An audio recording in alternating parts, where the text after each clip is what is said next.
उनमें एक तो ऊपर जो बैंड लगे होते हैं उन्हें आरआरयू बोलते हैं, रेडियो रिसीवर यूनिट, और नीचे जो इनका प्रोसेसिंग यूनिट होता है, जैसे कंप्यूटर में सेंट्रल प्रोसेसिंग यूनिट होता है, वैसे ही इनका एक लगा होता है बेस बैंड यूनिट, जिसे बीबीयू बोला जाता है। पंजाब के कई जिलों से जो एयरटेल के टावर्स लगे हैं वहां से बीबीयू चोरी की घटनाएं सामने आ रही थी, और बीबीयू के चोरी होने के बाद पूरा टावर उनका डिसफंक्शनल हो जाता है, कोई काम नहीं करता है।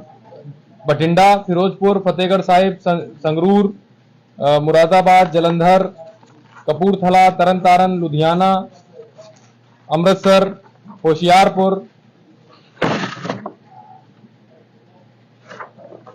फिरोजपुर सिटी, रायकोट, इस प्रकार कई जिलों से इस प्रकार की सूचनाएं एयरटेल के पास में आ रही थी। तो एयरटेल ने भी इसमें एक अच्छा काम किया कि उन्होंने अपनी बीबीयू में कुछ टेक्निकल इनपुट डाला। जब उन्होंने उसे ट्रेस किया तो वो यहाँ पर लोहिया नगर थाना क्षेत्र में आकर बंद हुआ।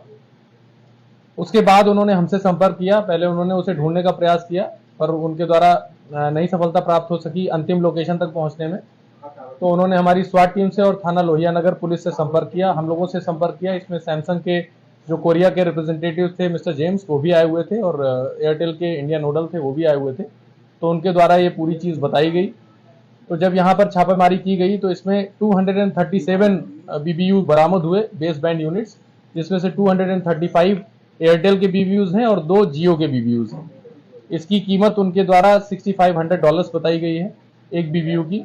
तो अगर इस हिसाब से देखा जाए तो लगभग 15 करोड़ 40 लाख रुपए की रिकवरी मेरठ पुलिस के द्वारा की गई है। इसमें अभी हमारे पास एक व्यक्ति जो कि जाकिर कॉलोनी थाना लोहिया नगर का रहने वाला है, शाहरुख, वो बरामद हुआ है। इससे पूछताछ की जा रही है। इसमें कुछ और लोगों के नाम भी प्रकाश में आए हैं, उनकी गिरफ्तारी के भी प्रयास जारी हैं और शीघ्र ही उनकी गिरफ्तारी की जाएगी। इनके द्वारा ये कहाँ को जाते थे ये मेन कंसर्न है, और इसका क्या यूज होता था उस पर अभी हमारी पूछताछ इन्वेस्टिगेशन जारी है। ये जो चोरी करते थे इसको इनको क्या लाभ होता था, जो ये कहाँ बेचने में खपाते थे इस कार्ड? जी, जैसे मैंने कहा कि कहाँ जाते थे और इसका क्या यूज होता है। नॉर्मली जो स्क्रैप जाता है इनके पास में, और भी एक चीज सामने आई है कि जो स्क्रैप है वो उसकी रसीदें भी इनके पास उपलब्ध थी, जबकि ये स्क्रैप के रूप में नहीं है। ये इन एफआईआर से कंफर्म हो गया है। जब भी कोई इस प्रकार का मदरबोर्ड वगैरह स्क्रैप में बेचा जाता है तो उसमें ड्रिल करके बेचा जाता है, लेकिन ये विदाउट ड्रिलिंग बेच रहे थे। अभी इनके द्वारा ये नहीं बताया गया है, तो उसके लिए हमारा जो भी ह्यूमन सर्विलांस और टेक्निकल सर्विलांस है वो हमारी टीम एक्टिव है और उस पर जानकारी की जा रही है। कहाँ पर इनका यूज होता है और कहाँ बेचते थे उसके लिए हम लोग जानकारी करके आपको साथी फरार है।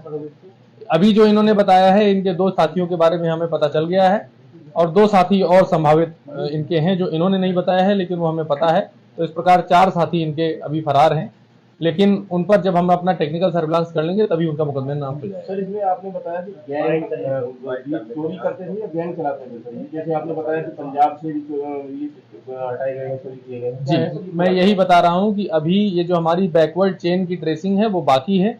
जब ये ट्रेस हो जाएगा तो पता चलेगा कि ये लोग क्या कर रहे थे। जो 4 अभियुक्त यहाँ के हैं और 2 उसमें मुजफ्फरनगर के लोग हैं, वो फरार हैं, अभी उनकी गिरफ्तारी शेष है। उनसे जब गिरफ्तारी होगी तब पूछताछ में तथ्य सामने आएंगे।